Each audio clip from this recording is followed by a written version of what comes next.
स्वागतम सुस्वागतम। स्वागत है मित्रों आप सभी का हमारे YouTube चैनल हिंदी साहित्य में। स्वागत करता और आपके मंच संचालन करता है टी निरंजन।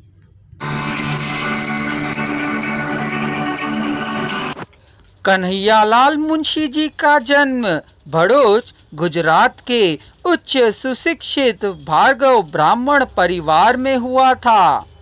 कन्हैयालाल जी की प्रारंभिक शिक्षा अपनी मां के धार्मिक गीतों और कथाओं से हुई। बड़ौदा में अपनी महाविद्यालय शिक्षा के दौरान कन्हैयालाल मुंशी जी को अध्यापक के रूप में अरविंद घोष यानी महर्षि अरविंद जी का सानिध्य मिला। इस संपर्क से मुंशी जी के मन में औपनिवेशिक शासन के विरुद्ध हथियारबंद विद्रोह का संकल्प जगा। साथ ही इसी संपर्क से वे हृदय में भारत की गौरवशाली सांस्कृतिक, बौद्धिक तथा आध्यात्मिक धरोहर के प्रति अपनी अगाध श्रद्धा को भर ली। 1910 में मुंशी जी ने बम्बई विश्वविद्यालय से LLB की उपाधि प्राप्त की और वकालत शुरू करने के बाद बहुत कम समय में ही बम्बई उच्च न्यायालय के प्रमुख वकीलों में से एक बन गए। हिंदू कानून पर ऐसा कहा जाता है कि मुंशी जी को असाधारण महारत हासिल थी, क्योंकि ऐसा कहा जाता है कि उन्होंने यह ज्ञान केवल कानूनी किताबों से नहीं बल्कि मिताक्षर व धर्मशास्त्रों के गंभीर व तर्क संगत अध्ययन से प्राप्त किया।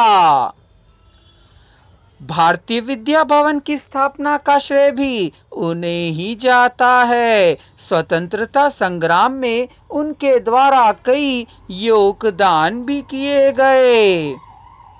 यहाँ तक कि संविधान निर्माण में भी उनका योगदान रहा। उत्तर प्रदेश के राज्यपाल भी वे नियुक्त किए गए। 1947 में हैदराबाद के निजाम ने अपनी रियासत को स्वतंत्र राष्ट्र की मान्यता देने की मांग की, तो इस समस्या को सुलझाने के लिए भारत सरकार ने मुंशी जी को ही हैदराबाद में भारत सरकार का प्रतिनिधि नियुक्त किया। डॉक्टर राजेंद्र प्रसाद के राष्ट्रपति चुने जाने के बाद मुंशी जी केंद्रीय मंत्रिमंडल में उनके स्थान पर कृषि व खाद्य मंत्री बने। इसी दौरान 1952 से 1957 तक वे उत्तर प्रदेश के राज्यपाल भी रहे। साहित्यिक परिचय देना चाहें तो हम कह सकते हैं कि एक रचनाकार और संपादक के रूप में उनकी उपलब्धियां अनूठी रहीं। यंग इंडिया अखबार का संपादन और प्रेमचंद जी के साथ हंस पत्रिका का प्रकाशन संपादन उन्होंने किया। वे एक असाधारण साहित्यकार थे। उन्होंने गुजराती, हिंदी, अंग्रेजी में 100 से ज्यादा उत्कृष्ट ग्रंथों की रचना की।